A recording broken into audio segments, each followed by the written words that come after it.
Salam Kamir, kekaguman ilahi mengarah pada iman dan rahmat.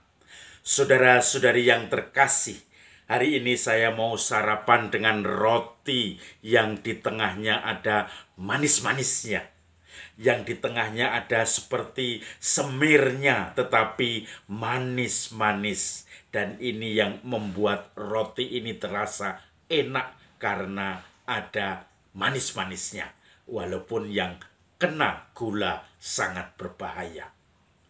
Saudara-saudari yang terkasih, roti utuh dibelah, diisi dengan semir atau pemanis yang kemudian seperti serat-serat kristal-kristal manis ini kemudian menjadi penyedap, apalagi dikasih coklat ke kanan ke kiri. Ini seperti orang menari ke kanan, ke kanan, ke kiri, ke kiri, ke kanan, ke kanan. Ini jadi semuanya menjadi manis dan indah.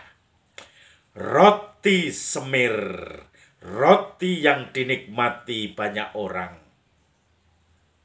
Saudara-saudari yang terkasih, Injil hari ini berbicara tentang Yesus yang membersihkan bait Allah.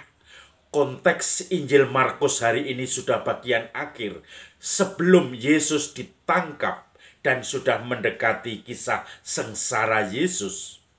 Yesus masuk ke Betania bersama murid-muridnya. Kemudian dia keluar dari Betania menuju ke Yerusalem.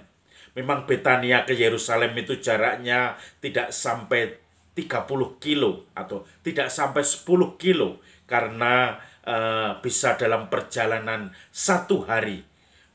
Maka sering disebut perjalanan satu hari Sabat. Artinya di mana satu hari Sabat itu orang tidak boleh berjalan melebihi 10 kilo ini.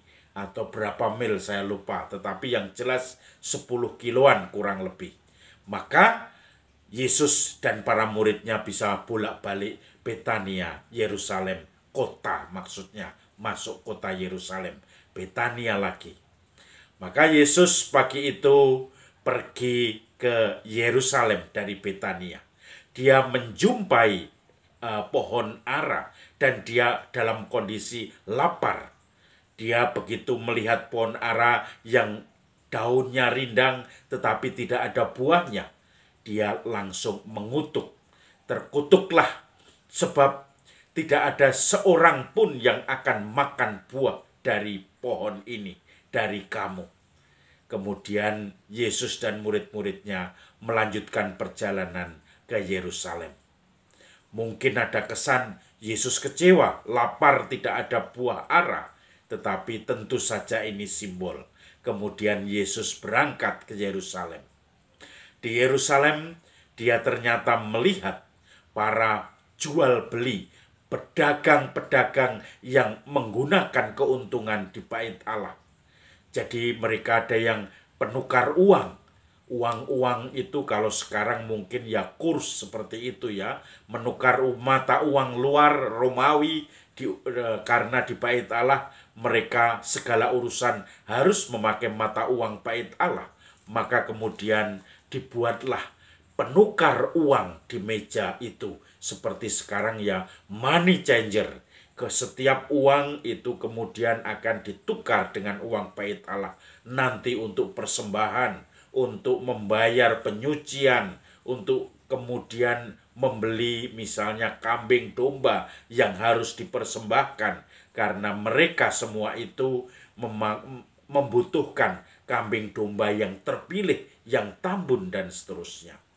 Kecurangan orang-orang di bait Allah itu adalah satu, selisih kurs yang mereka permainkan, dan ini kerjasama dengan para pejabat-pejabat bait Allah. Mereka bisa memberikan kurs yang rendah untuk mata uang asing dan uangnya sendiri dihargai tinggi karena memonopoli. Yang kedua, kalau membawa persembahan-persembahan itu kadang-kadang dikatakan tidak memenuhi syarat, terlalu kecil, ada penyakitan, dan seterusnya. Maka domba-domba itu dijual di sekitar bait Allah. Merpati juga dijual di situ. Disitulah terjadi bisnis di bait Allah yang sebetulnya dilindungi oleh para imam-imam dan juga orang-orang Farisi yang menjadi pemuka atau pejabat di bait Allah itu. Maka kemudian Yesus datang membersihkan semua itu. Dicungkir baliknya meja-meja itu, ditunggang langgangkan segalanya, dan juga hewan-hewan semuanya dilepasi.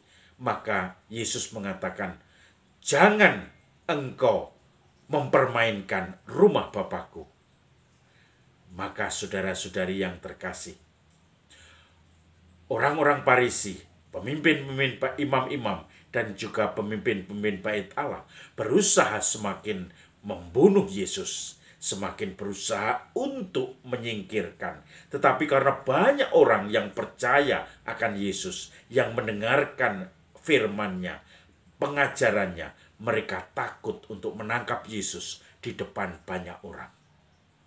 Lalu Yesus dan murid-muridnya ketika sudah malam pulang kembali ke Betania, yaitu satu perjalanan Sabat, tidak sampai 10 kilometer.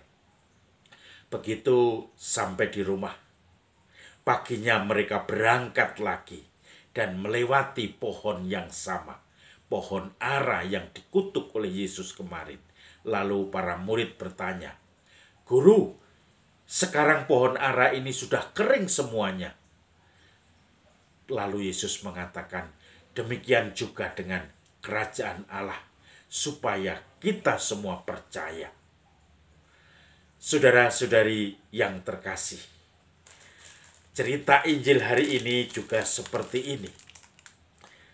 Ada cerita yang dibingkai dengan cerita lain. Inti dari bingkai itu adalah di tengah yang manis-manis, yang enak rasanya, yang membuat kanan kiri menjadi terasa enak seperti roti ini. Maka orang ingin mengetahui inti ini apa, roti ini. Roti semir, maka dinamai roti semir karena dikasih seperti semir yang rasanya manis. Nah, saudara-saudari, bingkai, ada kesan bingkai itu adalah Yesus lapar dan mengutuk pohon ara sehingga hari berikutnya pohon ara menjadi kering. Tetapi kemudian di tengahnya ada cerita Yesus membersihkan bait Allah. Saudara-saudari, sebetulnya cerita itu adalah perumpamaan yang tentang pohon ara itu. Yesus masuk ke Bethlehem, masuk ke Yerusalem. Ternyata tidak ada iman di sana. Ternyata adanya hanya para penjahat-penjahat, orang-orang yang munafik. Maka kemudian Yesus membersihkan bait Allah. Itu disimbolkan dengan pohon ara ini.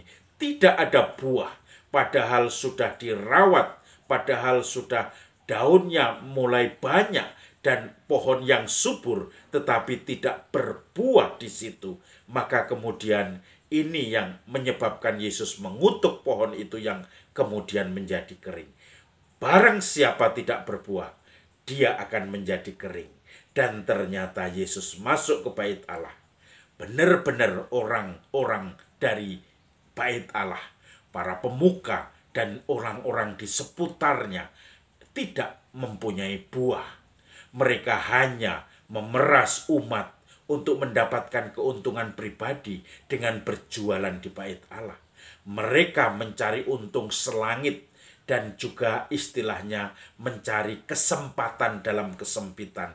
Orang-orang yang membutuhkan untuk peribadatan akan dijual kepada mereka itu dengan harga tinggi dibandingkan harga pasaran. Dan kemudian banyak orang-orang sederhana itu terpaksa membeli dengan harga mahal, menukar uang dengan kurs yang mahal. Kemudian mereka pun mendapatkan sedikit saja untuk akhirnya dipakai dalam peribadatan itu.